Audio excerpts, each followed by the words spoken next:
I realized there are unique, outrageous acts of love that can be committed by me and me alone, and that is the unique purpose, obligation, joy, and responsibility. It's my ability to respond to reality. That's my outrageous act of love. A planetary awakening in love through a unique self-symphony. What a privilege it is to be part of this global community. There's a voice within me that asks, who am I, right? Who am I in all of this? Each and every one of us has a unique gift to give that we desperately need.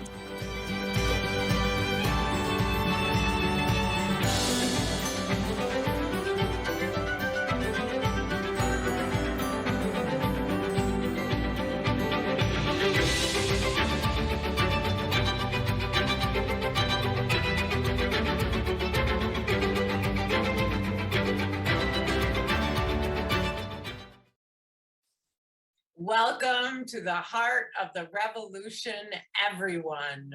How wonderful to be together today in one mountain, many paths, where our mission is what Dr. Mark Goffney and Barbara Marx Hubbard call a planetary awakening in love through unique self-symphonies. We are activating a new humanity and awakening as a new species. Homo Amor, the fulfillment of Homo sapiens. As a church, a synagogue, a mosque, a temple, a zendo, no one is excluded, everyone is included, and we come together to attune to the evolutionary impulse awakening within us. Welcome home, everyone. I am Christina Tahel, the co-executive producer, along with Krista Josepha, Jamie Long, and Jacqueline Clark, and we are so delighted to gather together today for week 299 of our live community broadcast. What a privilege it is to be part of a global community where we contribute to humanity's flourishing. Next week, don't miss our celebration of week 300. We will deepen with one of Barbara Marx Hubbard's most inspiring evolutionary sermons. Use the Zoom and Facebook chat functions to say hello, to let us know where you're from, to speak your prayers, and to resonate the Dharma. On Zoom, do check that your chat settings say everyone so that we can all hear from you. Care to step into the work and practice of creating One Mountain, Many Paths or the great Homo Amor Library, reach out to me for the holy opportunities. My email is in the chat box now. Today, we celebrate Shahat Kortan. I won't say all the billions of things, all the billions of ways that Shahati holds the space and has done for years. I will say, Shahat, we pour healing energy into you as you continue to hold our upcoming Outrageous Love Festival and as you continue your full recovery from COVID. Join us every Monday to write towards and alchemize today's evolutionary love code. One Mountain, Many Path members will receive an email about writing to the evolutionary love codes. What to expect today? First, a Dharma recap from myself. Then Dr. Mark Goffney will set our intention. Then David will resonate the evolutionary love code that we are working with. Then we will step into our evolutionary sermon with Dr. Mark Goffney. Then we move into meditation to enter prayer. And then Krista invites us deeper into community. And to close, we bring people on for our goodbyes and a short dance party. Mark writes what he calls evolutionary love codes.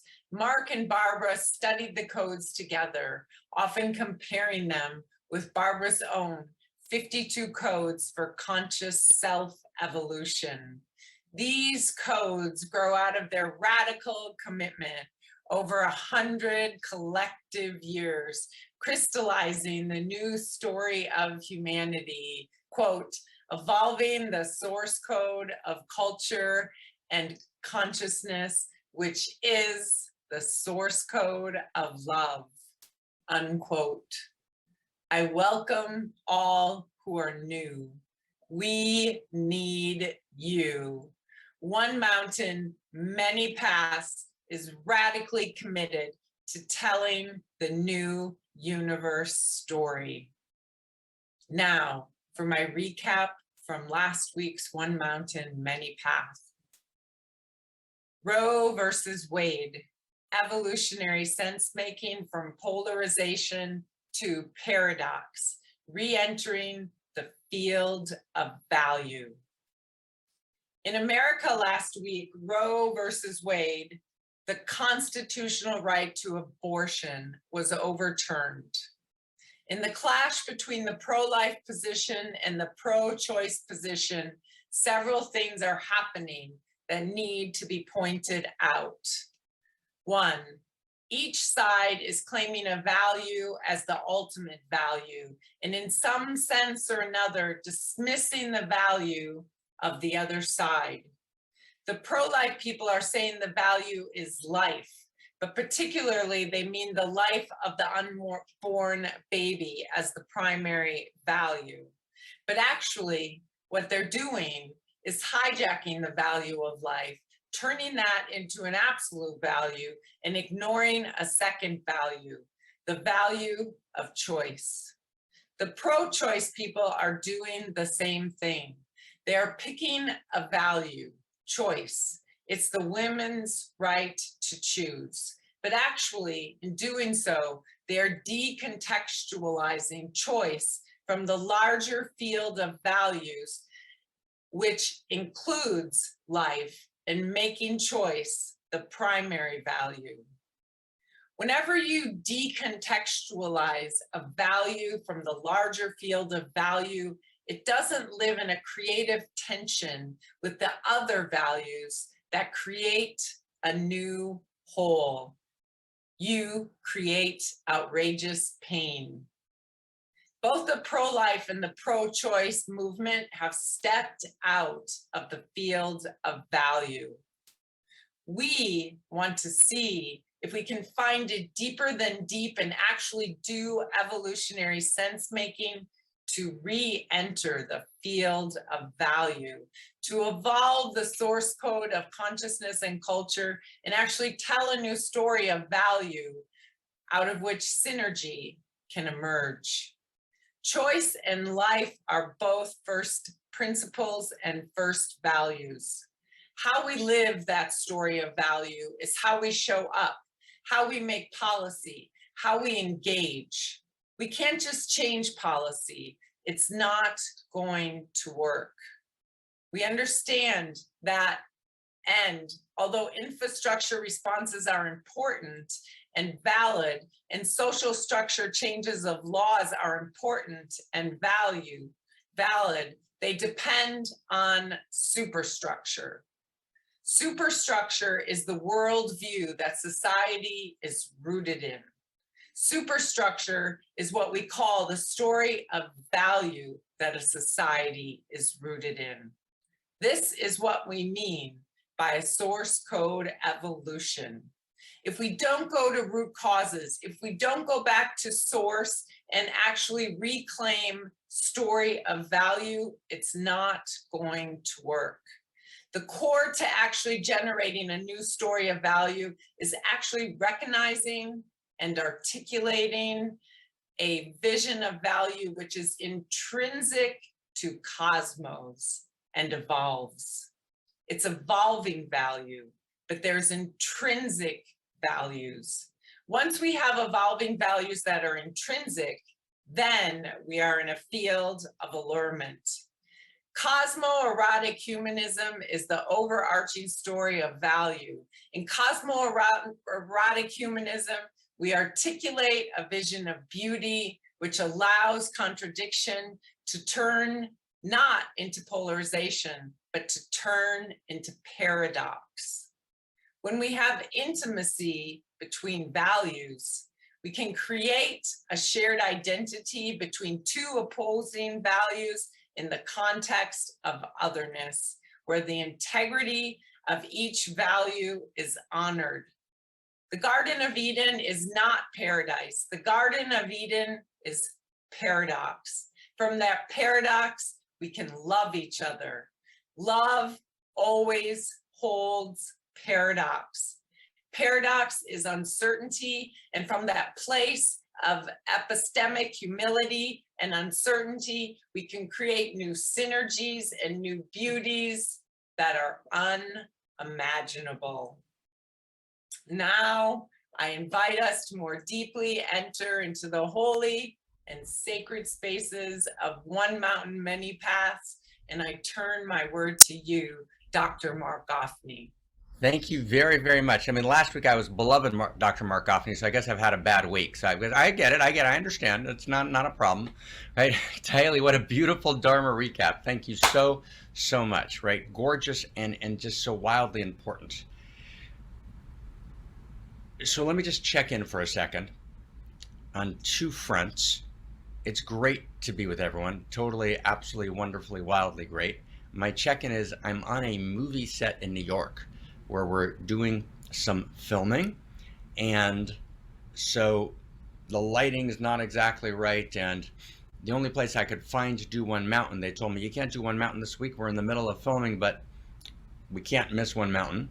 So we're wildly excited to be here, but my light's not ideal. There's might be a little background noise, so I apologize for the not perfect circumstance, and madly excited and delighted to be with you. And oh my God. Now, let me just take a minute with permission before we turn to David to resonate the code after Christina Amlon's, beautiful Dharma recapitulation in week 299. Can you believe that? Oh my God, we're in week 299, which is shocking and beautiful and wondrous. And we're beginning to find our way in. And next week is week 300.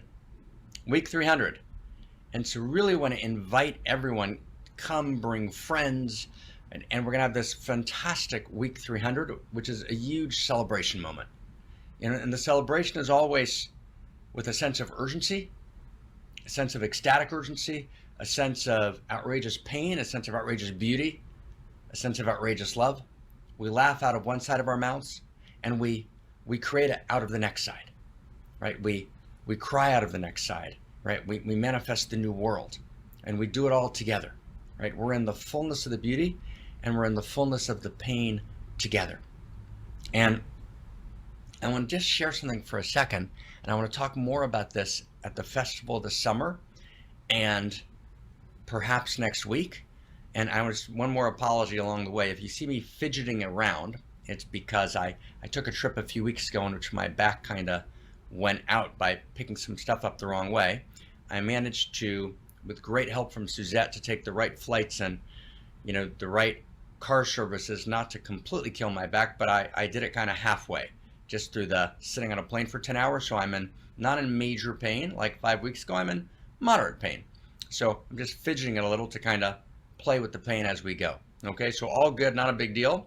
Although we could have like a big, do we have any sympathy here? Let me check in the chat box. Is there any sympathy? Let's just check. Hold on. Chat box, any sympathy here? Any sympathy for me? Hold on. Let's check. Check. Oh, a little bit. Okay. Oh, yay. Oh my God, a little sympathy. That's so nice. That poor one. That's better. Okay, that's better. Okay, now I'm feeling better. Okay. So let me just say one sentence, just these two introductory remarks before we turn to David and the code. And we've got a huge code this week, and it's one of the most important codes we have any place, anywhere. But first, two introductions. So I said next week's a big celebration, right? huge, fantastic, gorgeous celebration. Week 300. The other celebration that's coming up that I really, really want to invite you for your own unimaginable joy to participate in is this summer. We're doing August 6th through 12th, and maybe that'll make its way into the chat box as well, right? We're doing the 10th annual Dharma Intensive Outrageous Love Festival, right? It's going to be in Belgium. It's 7 days, and oh my God, right? We need you there, and you need to be there if you at all can, right? Turn the world upside down to get there. It's going to be so stunning, and it's this massive celebration, and it's a celebration even as we're deeply aware that existential risk looms, meaning threat to our very existence, right? And this is really critical to understand. Someone actually asked me a few weeks ago in a Holy of Holies, and that someone is actually here today, and she knows who she is, right? Like, existential risk, right? How can I even breathe or do anything else? And this person's a fantastic human being who's a dear friend and student and colleague and partner and pillar. And so I want to answer that question. How can we have a celebration when we're in the middle of existential risk, when there's a looming dystopia, and when we're poised in this time between worlds and this time between stories, when we're poised between utopia and dystopia, right? Shouldn't we just be shouting from the rooftops? And even to mention the word celebration, shouldn't that be obscene, right? We're at this critical inflection point in history, which people are, for the most part, unaware of. The pandemic made people a little more aware of it, right? What we've been talking about here for a decade, that actually the systems are not too big to fail, that there are actually systemic structural weaknesses in the very fabric of how our reality is built today that will actually cause it to collapse into a dystopia, or worse, into an imploded existential risk. So if that's actually the case, how can I even talk about celebration? Isn't that obscene? Does everyone get the question? Who gets the question? I'm just going to check if I can for a second in the chat box. I'm going to check who gets the question. Anyone who gets the question? It's a big question. So I want to talk about that more at length this summer at the festival, and maybe in a couple of weeks in a couple of One Mountains. But here I just want to say one sentence, and a sentence that clarified to me this past week. I just want to give you this one sentence. Here's the sentence. You can't change the world. Okay, maybe we can even catch this in the chat box, right?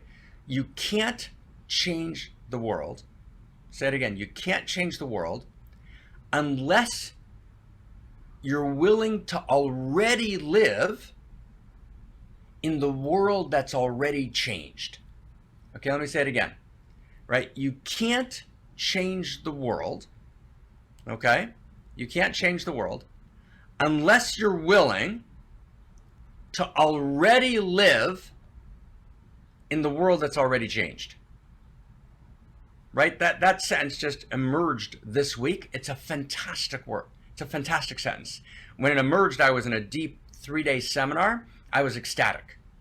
It's a beautiful sentence. You can't change the world unless you're willing to already live in the world that's already changed.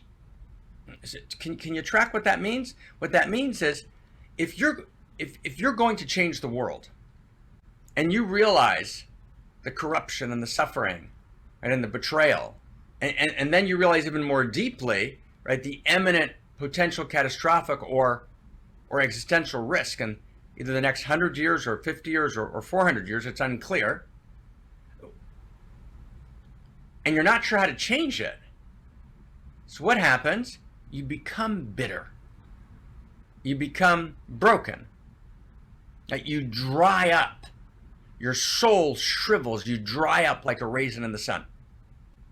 And there's no place for laughter anymore. And there's a kind of deep, not sadness, it's not sadness, it's a kind of cynicism. It's a kind of bitter cynicism that sets in.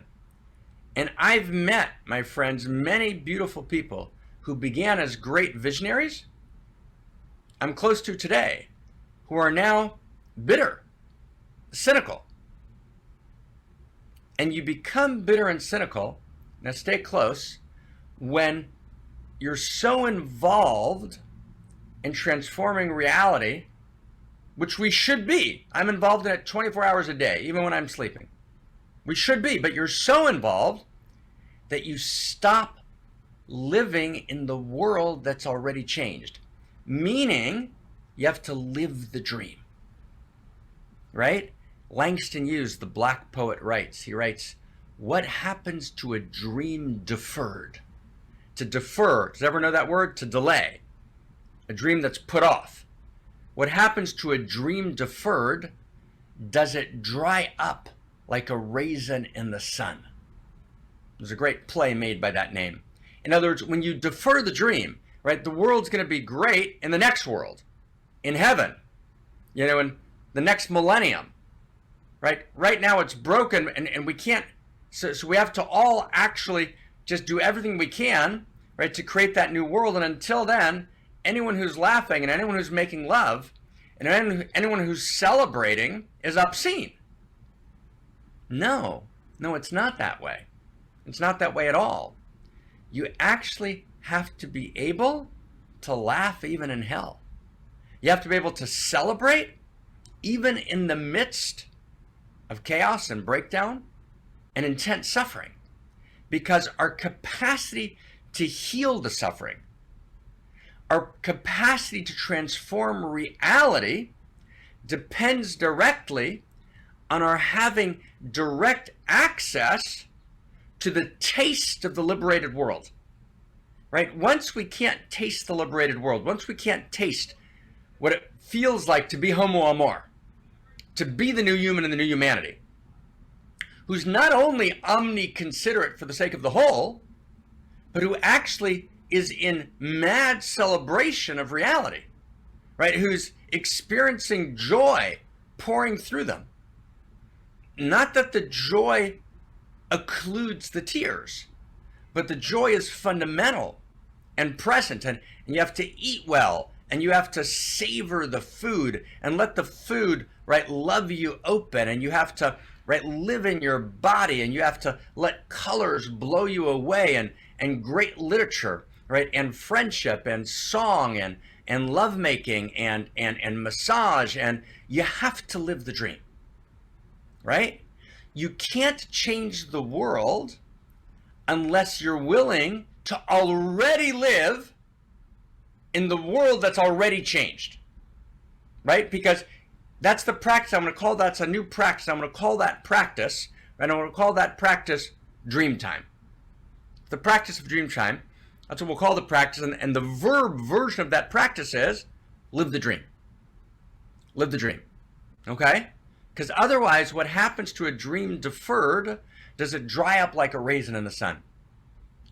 So this summer, the festival, right, the 10th Outrageous Love Festival, there are two things happening.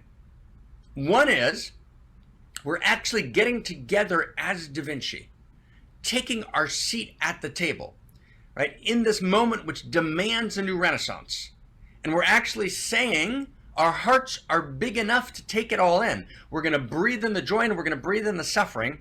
We're not going to look away, and we're going to actually evolve the source code. We're going to actually change the source code of culture, which means we're going to tell a new story of value, which is the only way to change the vector of imminent dystopia, which is precisely what Leonardo da Vinci did in the Renaissance, right? As the old world order of the traditional world, pre-modernity, was breaking down, and the new world order hadn't yet emerged, as the old story of tradition was breaking down, but the new story, right, hadn't yet found its way and emerged, right? This time between worlds, what Da Vinci understood is that he needed to begin the telling of the new story. And he told a new story, and it was a new story of what it means to be a woman, about the relationship between men and women, and a new story about how to do science, the third person method and empirical validation. And it was a new story about universal human rights, and it was a new story about the relationship between the infinite and the finite, between goddess and God and the human being, and a new story about relationships between human beings, right? He told a new story, and that actually raised all boats and invoked the great dignities of modernity. Now, again, as we've said many times, to the precise extent that that storyline was good and accurate and rooted in value, it actually birthed the dignities of modernity. But to the precise extent that that storyline was awkward or warped or corrupted or missing key dimensions, it actually began to generate the disasters of modernity, which led directly to this moment of extraction models and exponential growth curves and exponential weaponized technologies held by rogue non-state actors, right? And the race to the bottom and the tragedy of the commons, which generates, for example, systems of AI that shouldn't be generated, right? Et cetera, right? And it's generated the world of today, which is governed by a success story, because that's the only story we have left, because actually Da Vinci didn't get all of the story right. And even the parts that he got right, others who actually took over and hijacked the narrative actually didn't get right. And so the broken narrative is what generated a moment in which we're living in this success story, which is rivalrous conflict, governed by win-lose metrics, right? Tragic, right? So we respond to that by telling this new story of value. So one of the things we're going to do at the festival is we're going to take this new story of value, we're going to recapitulate the last 10 years and take it the next step in a huge way. That's one. But there's a second thing happening at the festival. And there's a second thing happening at Everyone Mountain. And there's a second thing that needs to happen in the lives of all of us as we cross over to be the new human, right? To be homo amor, to invoke the new human and the new humanity, which is you got to live the dream now, right? You can't change the world unless you're willing to already live in the world that's already changed. Now, I'm going to tell you something wild, and this is for my dear friend and student and partner and beloved David A. Tunn, right, who's about to read the code, right? And he'll understand why this is for him. So one of the primary technologies of the ancient lineages, ready? Everyone ready? This is wild, is exactly this. It's living the dream. Does anyone have any idea what that technology is called? What's that technology called? That technology is called Sabbath. That's what Sabbath is. Sabbath means that for 24 hours, every 7 days, you live the dream. For 24 hours, every 7 days, there's no social hierarchies. Every man, woman, and child, every servant, right, rich or poor, socioeconomic distinctions disappear. We don't focus our creativity into shifting the external world, right? We don't focus our energy into shifting the external world. We actually take that creativity and we direct it inward, and we actually create ourselves. We literally re-soul ourselves. Shavat vayinafash. You shall Sabbath and re-soul yourself, right? Sacred text. Wow. So Sabbath is the technology of living the dream. And I want to tell you something wild. Now stay close, friends. Are we together? Are we okay? Everyone's with us? Okay, this is wild. When I was in Dharamsala, and I spent some really beautiful time with the Dalai Lama. It's a story I've told you at other times, how I got there and how we met and how we had an argument, and he invited me to come to Dharamsala, and we spent some really crazy, beautiful time together, you know, both private time and public time. Right? He said to me, you know, in the private moment, he said, how did the Hebrew wisdom tradition, right? How did they survive the exile? Because of course, the Tibetan exile is today very real. The Chinese have crushed Tibet, and there's this huge Tibetan exile. And he's in Dharamsala in northern India, which is where I met him the second time. We met first time at the Pope's summer residence in Castel Gandolfo, but we met the second time in Dharamsala in his home. And he said, how did the Hebrew wisdom tradition, how did they survive? And I said to him, Sabbath. Do you get this, everyone? Sabbath. What does Sabbath mean? Meaning, when this tradition went into exile, instead of focusing all of the energy on the revolution, how are we going to liberate ourselves from the exile? And although that happened, that was true. There was an enormous focus on how can we liberate ourselves from the exile and actually reestablish this Hebrew wisdom vision. There was an enormous emphasis on that. But at the same time, there was this notion of Sabbath, which meant that no matter where you were, no matter how brutal the exile, no matter how harsh the pain, no matter how outrageous the pain, every 7 days you lived in outrageous beauty. Every 7 days you lived in Sabbath, and Sabbath is the liberated world. Right? Sabbath is to live the dream. Sabbath is the realization that you can't change the world unless you're already willing to live in a world that's already changed. Wow. Does everyone get how huge that is? It's huge. So Homo Amor has to be both a revolutionary. Homo Amor has to be an evolutionary. Right? Homo Amor has to be tilting against every windmill, but actually with strategic excellence, and being willing to engage in conversations of strategy, and being willing to step up and go all the way in this lifetime. And Homo Amor needs to be already living the dream. Right? Can everyone feel that? I mean, it's gorgeous. It's gorgeous. And, I've mentioned to y'all before, and maybe we'll come back to this at the festival. I want to just give you one last piece of it, right? And it's so beautiful, which is, it means that laughter matters. It means that we should be smiling. It means we should be laughing. It means we should literally be in a felt sense of joy. And Umberto Eco wrote a very important book that I sometimes mention, and I hope to get back to it this summer, called In the Name of the Rose. And it's a story about a medieval monastery in which, the monks start dying, and people aren't sure why. And this monk comes to investigate, right? He's a monk from kind of the hierarchy, comes to investigate. It's a long, dramatic story, but in the end, he reveals that all of the monks who died were poisoned, and it's because each of them had gone to the library of the rectory and taken out Aristotle's book, the Nicomachean Ethics, and they would study it, and then they'd be interested in laughter. And they'd turn to the page on laughter, joy, humor, and they turn the page. You see how people turn the page? So the assistant rector, the assistant friar, poisoned that page on laughter. So anyone in the monastery who went to learn about laughter and its importance, they would turn the page, that page on laughter, they'd be poisoned. Not because that monk began as an evil person, right, who would poison people. He began with the dream of a better world. And he thought the world was lost, and he was utterly committed to bringing in a better world. And he didn't understand, right, in this world of abject suffering, how can people be laughing? That's somehow a violation of the Christ. It's a violation of the God force.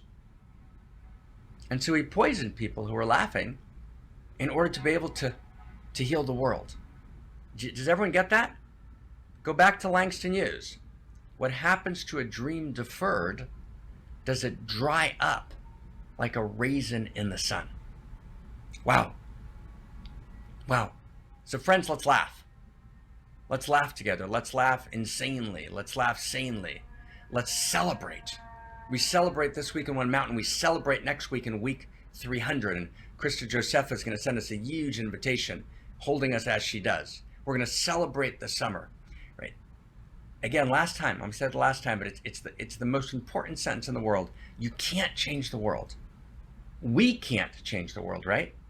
Unless we're willing to already live in the world that's already changed. Live the dream.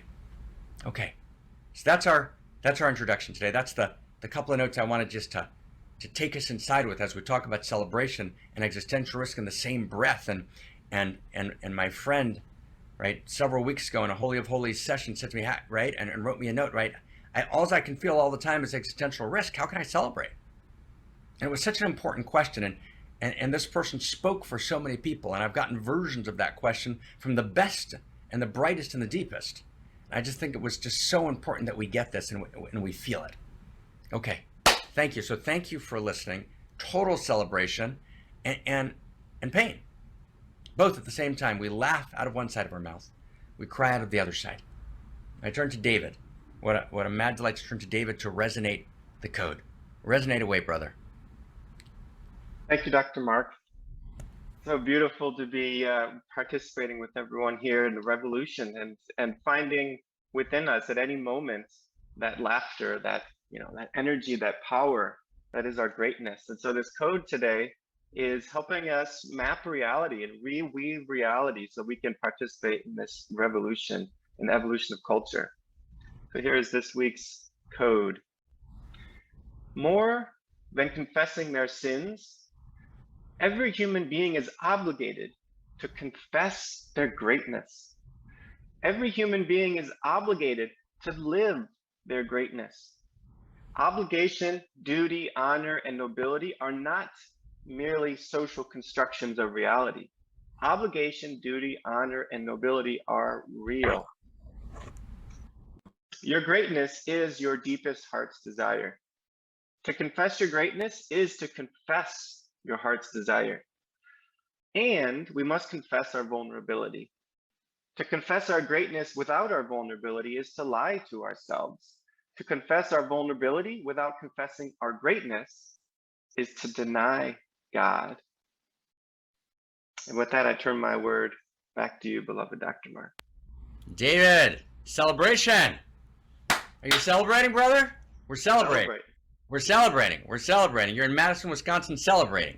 You got to celebrate over there, right? All right. Who's celebrating? Who's celebrating over here? Who's celebrating? Who's celebrating? Everyone celebrating? Like massive celebration. We're celebrating, right? Just feel that energy of celebration, right? Celebration. Okay. Don't quit my day job. I got that. Okay. But you got it? We're celebrating. Okay. We're celebrating. Like, right? That's festival. That's what festival means, right? Festival means festivity. That's what hallelujah means, right? Hallelujah is hallel, which is ecstatic celebration. Ecstatic celebration at the hardest times, right? We hold it together. So confession of greatness, right? That David read, and I want to talk to you a little bit about confession of greatness now, right? It's wildly exciting. And then we're going to actually get to come together and we're going to do prayer, right? Because prayer is part of celebration. It's part of confession of greatness. And we're going to not skip that this week. Last week we didn't, because we were deep in the Dharma of the Beyond Roe vs. Wade Dharma. And by the way, it was a wildly important, maybe one of our most important weeks ever last week. And if you want to get really a sense of what's going on in Roe vs. Wade, it really is worth listening to next week and what we need to do to kind of create the new world and to kind of move beyond the kind of polarization we're in. And we're going to come back to that in the next couple of weeks. Let's go to confession of greatness. Okay? So what does confession of greatness mean? Okay? What does confession of greatness mean? Let's look again at that. Let's look again at that code that David resonated so beautifully. What does confession of greatness mean? And let's see if we can kind of capture this, right, in the best way that we can. Why do we need to confess? What does confession mean? So confession is this major idea that we identify. Where do we identify confession with? Okay, anybody? Where do we identify confession with? Church, right? What do you confess? Anybody? What do you confess? You confess your sin, right? It means you confess where in the word sin in Hebrew, chet, C-H-E-T, chet, right? It's one of the few things that the New Age actually got right. Chet actually means, and it's translated right in a number of tracts which come from the New Age world, and they translate it accurately. Actually, chet means quite literally, it's a word from archery, in the world of archery, Zen and the art of archery. Chet means to miss the mark. You missed the mark, but you blew it, but you got it wrong. You made a big mistake, which was actually a big violation, right? And so you confess your sin. Now, confession became, in the classical Christian liturgy, actually the very center of service. And it's not that that's wrong, right? To be able to recognize where I missed the mark requires enormous courage.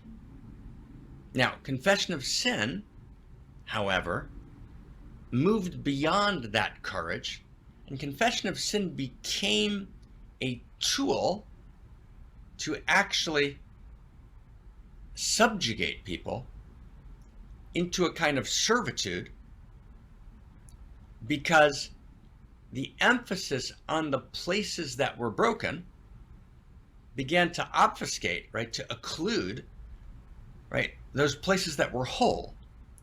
And the sin or the breakdown or the missing of the mark, and there's no person who doesn't sin every day. Not one person in the world who doesn't sin every day in one way or the other. And we don't even like the word sin, right? We don't like to use that word anymore. You know, as Thomas Carlyle said, quoted by Matthew Arnold, right? Socrates is terribly at ease in Zion, right? Socrates is Western thought. At ease in Zion, Zion meaning a place where you're actually held accountable, right? Where there's this notion of sin. Actually, sin is not a bad idea. Sin means that when we violate certain things, we're not kind. When we're not kind, we didn't just miss an opportunity for kindness. There's actually a violation of the nature of cosmos. We're not madly loving. It's not just, oh, we weren't madly loving, we're violating the universal love story. So sin means that there's an ontological violation of something that's real. But as we all know, sin got hijacked. As we all know, sin became a tool of oppression, right? As we know, sin became a tool of suppression, a tool of domination. And so that notion of confession in the kind of courageous sense got hijacked into something that actually somehow demeaned our humanity, right? That degraded who we are. And in order to recover our identity, we need not to leave confession behind, but as we begin to articulate a world religion, as we begin to articulate a world spirituality, right? A world religion which is a context for our diversity, right? A world spirituality which is a context for our diversity, we need to reclaim confession. But to reclaim confession, we can't go directly to confession of my brokenness, which is confession of sin. We have to go to confession of greatness. And that's so critical, right? The new locus of confession has to be confession of greatness, but not as a spiritual bypass, not as a Pollyannish idea. Actually, confession of greatness is far harder than confession of sin. And here's where it starts to get wildly beautiful and insanely interesting beyond imagination. Actually, confession of greatness demands something of us that's exponentially more beautiful, true, and good, exponentially greater than confession of sin demands.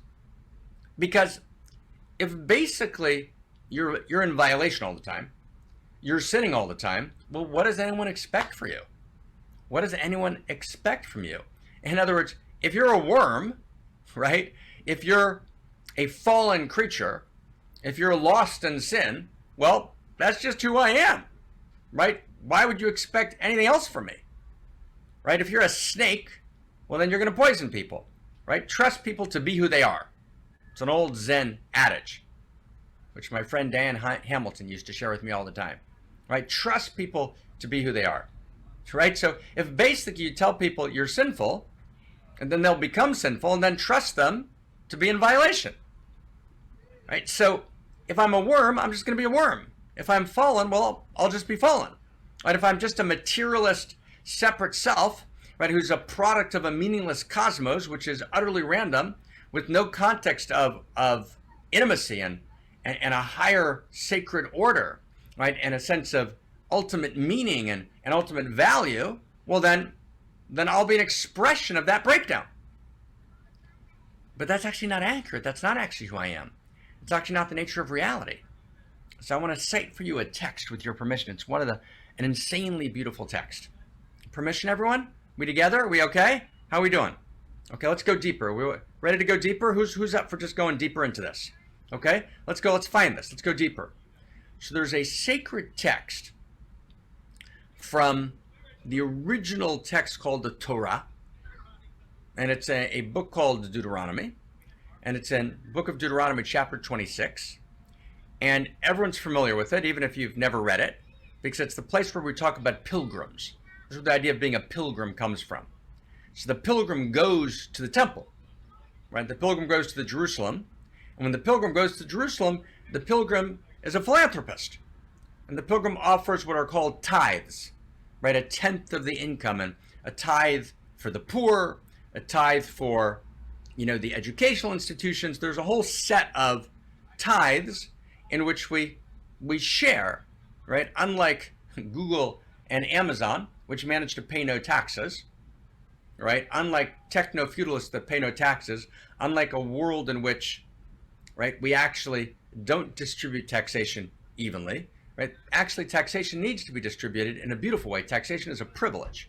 I get to participate in sustaining, right, the evolutionary communion of pioneering souls, right? So I'm giving my tithes. So the pilgrim goes to Jerusalem, he gives his tithes, and then there's a declaration that the pilgrim says. What does the pilgrim say? So I'll just give you 4 or 5 words of it. He goes through the different tithes and he says, Asiti kechol asher tzivitani. I've done it all perfectly. Everything you asked for, I've done it all fantastic, perfect. I got it. I hit the ball out of the park. Then the masters in the 3rd century said that this text in which the pilgrim says, I hit it out of the park, I did everything you asked for me and I did it perfectly, that's called confession. Wow.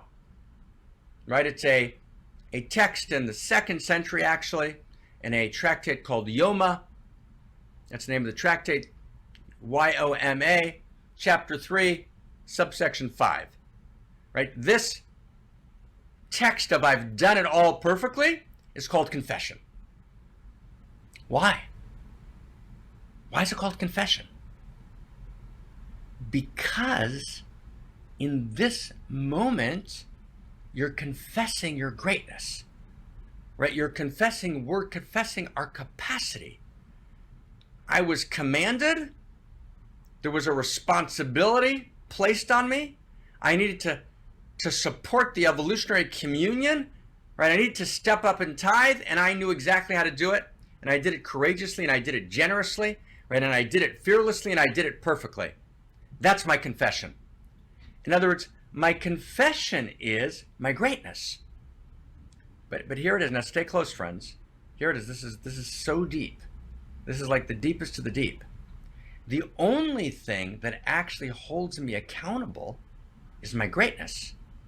You see, if I have this capacity, well then reality demands it from me. I only count if I'm accountable. I'm only accountable if I actually possess greatness. And here's the next sentence, here's the next stage. Greatness is never generic. It's a very important sentence. There's no generic greatness. And for our European friends and our Chinese friends, the word generic means the same, one size fits all, the same for everyone. Generic is the opposite of unique. There's no generic greatness. There's no generic confession of greatness. There's only unique self-greatness. My confession of greatness is unique. So Claire Molinaire just began the last 9 months a Unique Self Institute. That's her greatness. That was her unique calling. It's her unique vision. And it's going to be birthed formally in the world this fall. So that unique self-greatness of actually stepping in and creating from scratch this Unique Self Institute and bringing all of the Unique Self teaching together under one roof, and she'll be giving a Unique Self course next year. That was her greatness.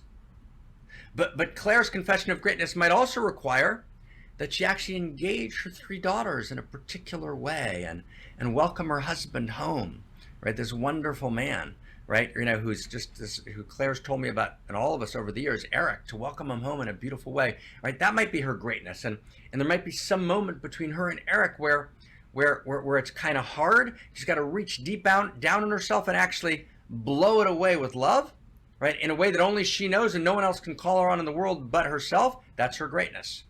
That applies to Claire, and it applies to Jacqueline, right? And it applies to Jamie, and it applies to Shahati, and it applies to Christina, and it applies to Krista Josepha, right? And it applies to Benjamin, and it applies to every single person who's here, right? To Ujis, right? And to Utz, right? And to Roxanne, right? And to Becca, right? And to Medea, right? To all of us. Right? My confession of greatness is my unique self-confession.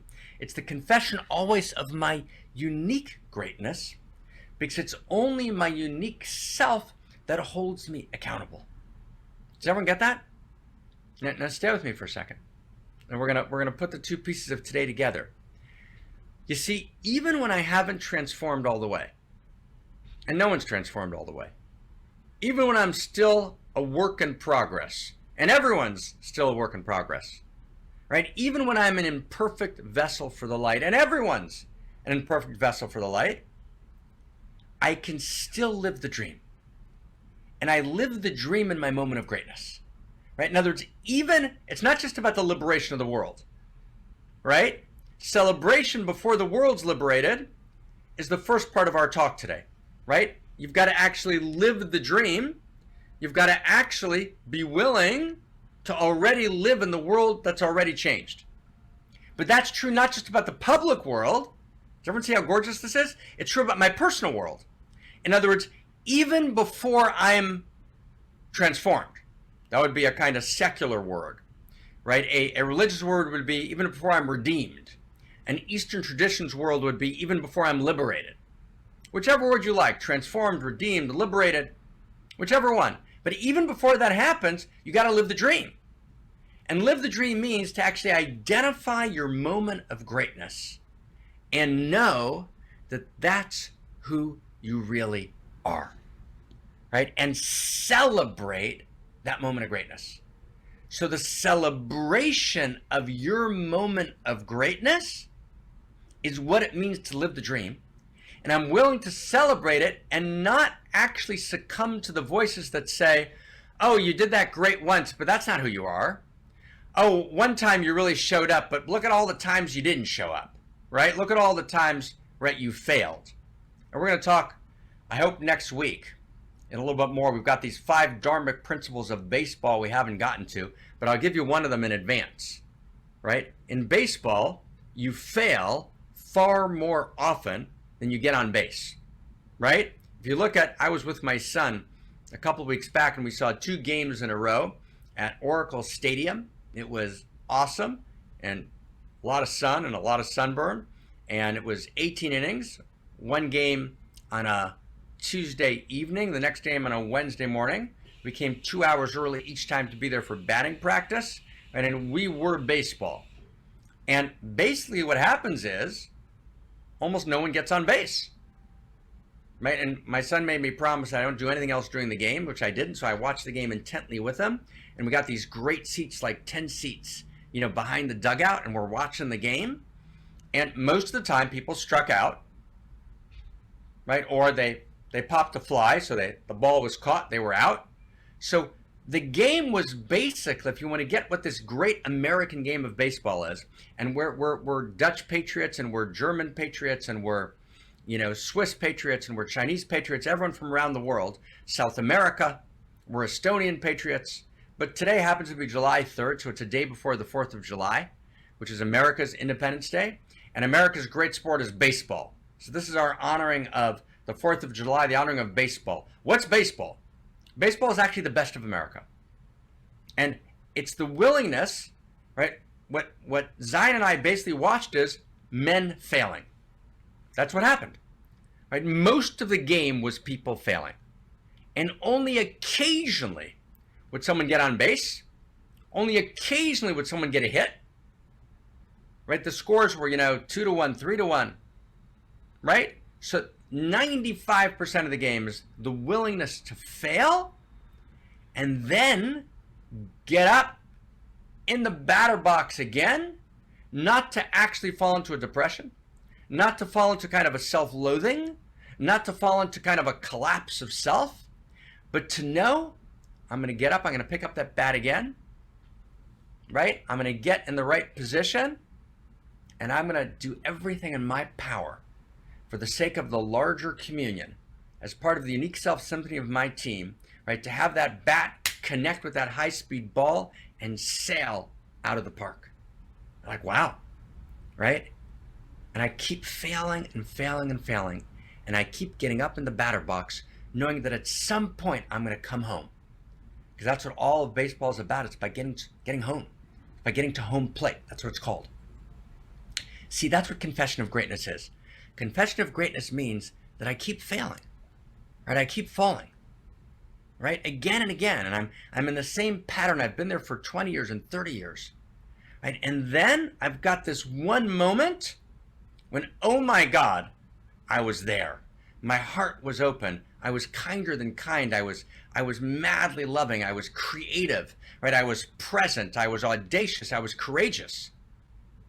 That's actually who I am. Cook, the great evolutionary mystic, writes, Amitat mahuti, mitgale berig egadluti. The essence of who you are is revealed in your moment of greatness. That's actually who you are. All of the failures, that's part of the rules of the game. And the capacity to go up and realize you're up. You're up. That actually reality is calling you and the team needs you.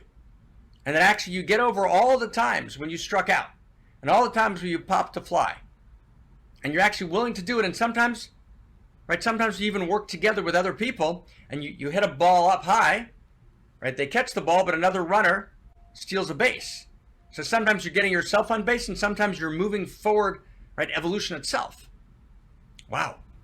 Right? So confession of greatness means I'm playing baseball, right? I'm up to bat, and who I am is who I am when that bat cracks the ball and the ball sails and sails and passes the lights, right? And in San Francisco goes into the bay and bases are loaded and it's a home run and the entire stadium, right, gets up and cheers right at the top of their lungs, right? And I walk those bases. That's my moment of greatness. That's who I am, right? And those home runs are actually hit in the world, usually not in public, without an audience. Heroism takes place in private, in moments in which no one would know that I'm actually called in that moment to my unique self, which I take my unique risk and I celebrate my greatness. I recover my unique self. I be the best that I can possibly be and even more. And actually all of reality cheers. All human beings that ever were, will, or will be living in that Akashic field, as the Buddha Sutras say, beyond time. Literally, when I take my unique risk, right? When I live in that moment of greatness, right? When that bat connects with that ball, literally, my friends, and right? If there's any trust and love between us, and I hope there's a lot, and I can promise you this, right? Literally, if you would actually feel what's happening in reality, in the symphony of reality, you would realize that literally, right, billions of people across space and time literally rise to their feet, right? Ecstatic, right? Cheering, but as you walk those bases, knowing that that's who you are, that's what it means to confess your greatness. That's what it means to confess my greatness. That's what it means to confess our greatness together. Wow. So we got to begin this today. We got to talk about living the dream in the collective world, right? Living the dream in the public square, right? Living the dream in our lives, right? Right? Living the dream in our personal lives and our collective lives. We talked about celebration, right? Being willing to live in the world that's already changed. Because we understood that you can only change the world unless you live in the world that's already changed, meaning I go into dream time, right? I celebrate. I live the dream. I don't defer the dream. But in my own life, the same thing's true. And in my own life, just like we need to create a festival in the public square, right? Let me just clarify this, okay? In the last 90 seconds wasn't clear enough. I apologize. Let me say it again. Just like we need to create one mountain, we need to create a festival in the public square, meaning we need to live the dream even as we're madly committed to the evolution of the source code and to addressing existential risk. So we need to be homo amor, to cross to the other side, right? To face this moment between stories and between worlds. We need to be able to laugh at the same time. We need to be able to live the dream. We need to be able to not defer the dream. That's in the public square, in the public space, and in our personal lives, right? Even as we fail again and again, we have to realize that's actually not who we are. That actually the essence of who you are is revealed in your moment of greatness, right? That's the Dharmic principle of baseball. That's the 4th of July, right? That's what liberation means at its best. I'm willing to confess my greatness. And it's only that confession of greatness that calls me home. Wow. What a gorgeous delight to be with you. What a gorgeous code. All right, and we turn to Krista Josepha, and I can't wait to be with you next week, and I can't wait to be together at the festival, and we're going to actually do prayer. So I'm going to ask you to actually, right after you share with everyone what's going on, let's actually do prayer, so we don't miss prayer this week, right? And then, Krista Josepha, as people write their prayers, you'll read them, okay? You'll read the prayers for us, okay? You got that? Okay, you're our prayer reader, right? Thank you. I turn with mad delight, right, to our executive director, right, and fearless holder of One Mountain, together with Jacqueline, right, and with Jamie and with Christina Tahel, Krista Josepha. Take us to the next step. We just got another few minutes, everyone, but it's critical. Take us away. Thank you, beloved Dr. Mark Gaffney. As I was listening, I'm just reminded of this field of outrageous love that is always here between us, that this community, this band of outrageous lovers is all about. And especially, like Mark shared so beautiful today, at the Outrageous Love Festival, that is where this enactment of the Unique Self Symphony is really happening. And I remember one person calling it a taste of an enlightened society. And for me, being in that field of outrageous love, I've been to the festival, I think 8 times now. This is the 10th, but I missed the first 2, unfortunately. But since the first time I came, I just had to come back and come back and come back, because there's so much transformation happening in this field where we're all coming together with this powerful intention. So you are invited, and we are all inviting each other to be there live in person. It's 6th till 12th August in Belgium, in Europe, but you can also participate online. So if it's too much for you last minute to jump on a plane, you can also participate online. And we also have online community events. So it's really a hybrid event where we are connecting on the ground with the online together. So welcome. And if you have any questions, please reach out to me. I'll put my email in the chat box, or to Shahad or to Claire, and we're happy to meet with you and talk to you. Another beautiful place is, of course, this One Mountain, Many Paths community and co-creative space, where we are responding to existential risk, and we do want to work and create and be revolutionaries together. But like Mark said today, it's also about being in the joy of this creative flow together. And one example is this week, I've been going back and forth all week with Jamie and also with Jacqueline, who are on the video editing team, and we're constantly weaving the Dharma. We're in the Dharma. We're like, oh no, this sentence should come out, that sentence should go in. And we created for you a beautiful 10-minute clip that is the summary of last week's teaching. So if listening to the whole hour and a half, I think, is too much for you, you can now also find that 10-minute clip. And I will just show you for a second where you can find it.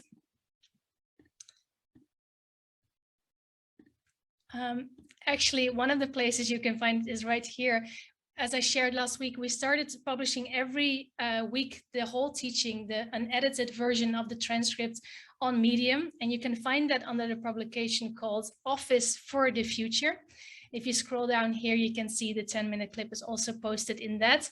But you can also go to YouTube. This is Dr. Mark Gaffney's YouTube. So please make sure to go to YouTube, search Mark Gaffney, and you will find this, and you can subscribe to it and click the bell button so that you get notifications every time we publish a new clip. And here you can find Evolutionary Sense Making, where these new clips are also posted.